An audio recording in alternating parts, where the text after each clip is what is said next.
Di samping sebuah plaza di Yogyakarta, ada sebuah situs bersejarah, yang menariknya sering dikaitkan dengan sebuah kutukan dari Sri Sultan Hamengkubuwono ke-7.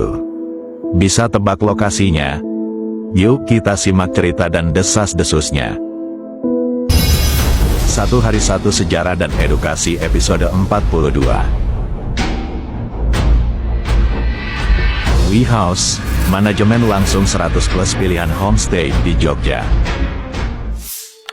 Selain Pesanggerahan Ambar Ketawang yang menjadi pesanggerahan pertama Kesultanan Yogyakarta, di dekat Ambarukmo Plaza, juga terdapat sebuah pesanggerahan milik Kesultanan Yogyakarta. Buat yang belum tahu, tempat ini sempat viral karena menjadi lokasi akad nikah Kaesang dan Erina pada 2022 lalu. Sejarah area ini ternyata sudah digunakan sejak lama, bahkan sejak era Sri Sultan Hamengkubuwono II. Dahulu, area ini disebut sebagai kebon atau kebun kerajaan. Awalnya di sini hanya ada semacam joglo kecil sebagai tempat istirahat raja, dikelilingi dengan berbagai tanaman kerajaan seperti sayur-sayuran dan buah-buahan. Meski begitu, sejak era itu kebun ini sudah menjadi bagian dari sejarah Kesultanan Yogyakarta.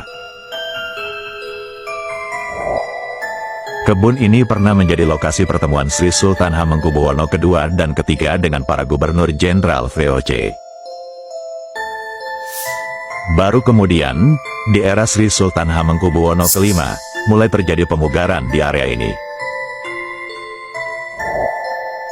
Di tempat ini kemudian dibangun pendopo kecil, sekaligus memberi nama area ini dengan nama Pesanggerahan Arjopurno yang berarti keselamatan atau kesejahteraan. Pembangunan kemudian terus dilanjutkan oleh Sri Sultan Hamengkubuwono ke-6, dan kemudian disempurnakan oleh Sri Sultan Hamengkubuwono ke-7. Di era Sultan ke-7 inilah, kemudian tempat ini diresmikan sekaligus merubah nama tempat ini menjadi Kedaton Ambarukmo yang berarti keluhuran atau kemuliaan yang harum.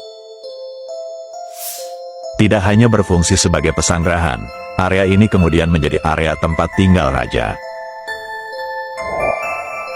Nah, disinilah kemudian desas-desus itu banyak bermunculan. Singkatnya, Sri Sultan Hamengkubuwono ke-7 kemudian mandek pandito, meletakkan kekuasaannya dan disebut memutuskan untuk tinggal damai di Ambarukmo.